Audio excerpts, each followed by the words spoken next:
This is close-up war. The breath of the person that you are searching is upon you. That is the quote from General McKenzie. He's the commander of CENTCOM, Central Command. That is the general that oversees the region in which Afghanistan was within. He just provided a Pentagon briefing with the very latest about what happened in Kabul today that led to the deaths of many service members and others. And although one of the things at Smarter News we don't normally do is breaking news, I do think this news warrants a quick summary for you so you have some of the most up-to-date information as it stands right now, just after 2:30 Central Time. So I preface this that this story is going to quickly change. This is what we know as of now, and we'll be learning more over the next several hours and possibly even the next several days. So where it stands right now is we have 12 service members who have been killed. We have 15 others injured. What we understand is that there were 2 suicide bombs, one at the gate that was entering the air base where people were trying to evacuate. We also now have learned that there were gunmen that opened fire after the bombing or at some point. So the attack was just not singular. There were 2, and it was coordinated in another way. We're also getting reports of other attacks in Kabul, although the general would not confirm that at this time. In addition to the U.S. service members, we have dozens and dozens of Afghans who also were killed. The number right now that just came across the Associated Press is 60. We have 140 plus injured. Those are the counts right now, again, in a lot of chaos. Where the numbers stand at this moment is just about 200 people killed or injured. So this is a major attack. The fingers are pointing to ISIS. And as a general described, this is a particular group that obviously wants to target the United States of America and others. And one of the concerns that he raised, and I think we should be aware of, is that these attacks don't happen just isolated, that oftentimes they're coming in rapid succession. And so that's something that we should continue to watch for. But what the general said is, as people are coming into the airbase, there's certain things you can do on a security level that have a great deal to do with technology. There's other things that you have to do that require someone to look you in the eye. And service members were searching people as they came into the airbase. As you can imagine, the scenarios are wide of the threats. What happens if someone gets on a plane and they have a bomb on them? The general said you have at least 450 people whose lives would be endangered then. So our service members were actively searching people as they came into the base. We don't really know much more than that. We don't know how big this bomb was. We don't know who was carrying it. Was it a male? Was it a female? We don't have any details like that at this time, but this is where it took place. Remember, just last night, over the last 24 hours, the military had started to shut down certain gates. There was also a warning to Americans about coming to the airport. There's been this constant message of ISIS-K over the last several days by the American government saying that this is a concern. And yes, ISIS and the Taliban and Al-Qaeda, do they work together? No, not necessarily. Sometimes they're fighting each other. And what was interesting about this briefing by the Pentagon was what seems to be what the general was saying, the great deal of coordination with the Taliban to try to share information to prevent an ISIS attack.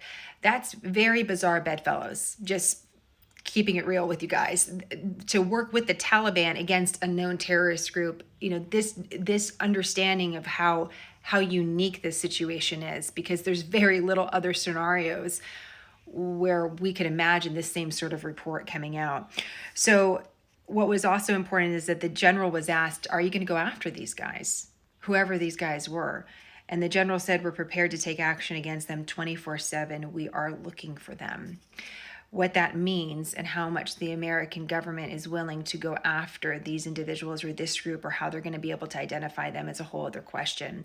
The threats continue, as I just mentioned. One of the things the general mentioned was the threats to aircraft. And although military aircraft have a certain level of surveillance, defense, you do have charter planes that are landing in Afghanistan. Remember, that was one of the big news items from the president. We're going to have charter airlines or even commercial airlines come and try to help us in different ways. Who's actually landing at Kabul is to be determined. But some of those aircraft don't have the surveillance system of military aircraft. So this continues to be an issue.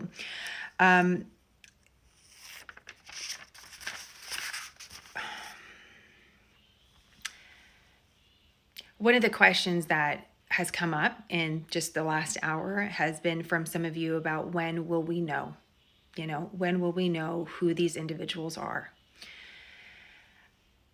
I've been on multiple ends of this story before. I've seen it from a perspective as a journalist, and oftentimes when the headline, when the wires cross, it can be somewhat in tandem with when families know. In certain situations, this situation is different. This is a very high-profile story. The world is going to know when something happens, and the world is going to know before the families do. Official notice from the military can take any number of time. It can take hours. It could take a day. It could take longer. The phone calls that are happening between friends now, and how the family of the military unit is communicating now, is something that I wouldn't have known until I married my husband. And we got the news one day that one of our friends was killed in action, and I saw it in real time, and that's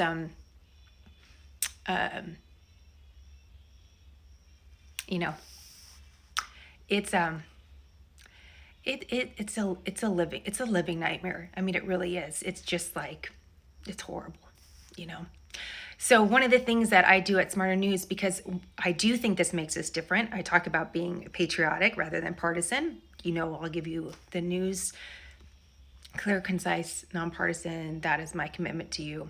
This is my service. This is how I feel about journalism. One of the things I've learned because of my marriage, and because it wasn't something I grew up with, is just how little the press actually knows about the military, because very few people have a personal connection, and we don't blame people for that. They just don't have it. So that's why oftentimes the news sort of moves on, right? And there's just sort of the numbers, and we kind of keep moving. But one of the things that we do at Smarter News, I don't care who it is, where it is, if someone is killed in action, we make sure that you know their names, and we'll make sure that you know who they are once we get some confirmation. That could take some time. So I don't mean to get emotional, because I really do want to keep you guys, I want you to be able to know you can come to us, and we'll, in a very cluttered, chaotic news environment, you'll know that I'll take care of you. That's what I want you to know. But it's hard not to get emotional about this, because there's families whose story will forever change from this point. And so, we want to honor and respect that. So that's what I think you should know today. I think the other thing that you should know is, just as the general described, this is close-up war, that this is going to continue. The way that the service members right now, they're continuing evacuations now. It's continuing. So their work is not over. So something to know about. All right, guys. So I will continue to watch the news. I'll keep you updated as much as possible. I'm not going to chase every single headline, because that's not good for anybody. It's also a way really not to be responsible with the information, but I thought this was important. I think this is important to know. And as we learn more over the next several hours and days, of course, I'll keep you updated as best that we can. So hang in there. We'll continue to watch the news. And thank you so much for being part of this community. It's special, and I really appreciate you. I'll talk to you guys soon.